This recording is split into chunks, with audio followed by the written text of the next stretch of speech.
يا هدي شي من لا يعزك خله خابر كلد روب العالم تفاني في حفل الربع هذا بدعك كله ما عاد عقب اليوم يوم ثاني وان قلت البنجه ولي جا في حله طيب النشام الغنى يحداني طيب النشام الغنى يحداني يا مرحبا بمشرفين الحله ويقال من قلبي وصدق لساني في حفل المر وين القنا والسله خيالات الحرش اعزاز الشاني اهل المكان اللي يظل الظله ستر البني ومزبنين الجاني ستر البني ومزبنين الجاني نصر الكاف اللي ضوت مختله تمشي يونا طرقاه بسير واني تفرح بها داد جانبها قله وارواحها دون الفخر مجاني افعالها والعب يا راعي الهله في طاريه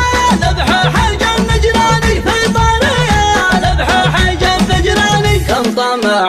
فيهم يموت بغله من وقع صف مفلقه شجعاني يلا انت جاي لسعد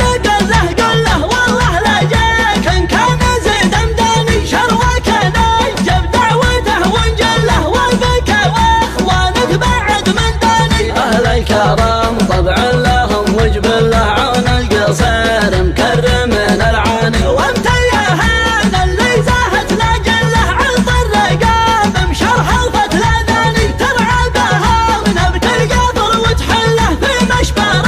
زملوق عشبه زاني كم خياع في ضفهم والدله من العراق الى حدود عماني يا ابو حمد جاك الجواب وفله والعب طرق والعمر بده ثاني واختار من كثر الكلام وقله ما عاد عقب اليوم يوم ثاني يا هدي شي من لا يعزك خله خابر كلد روب العالم تفاني في حفل الربع هذا بدعك كله ما عاد عقب اليوم يوم ثاني وان قلت البنجه ولي جا في حله طيب النشام الغنى يحداني طيب النشام الغنى يحداني يا مرحبا بمشرفين الحله ويقال من قلبي وصدق لساني في حفل المر وين القنا والسله خيالات الحرش اعزاز الشاني اهل المكان اللي يظل الظله ستر البني ومزبنين الجاني ستر البني ومزبنين الجاني نصر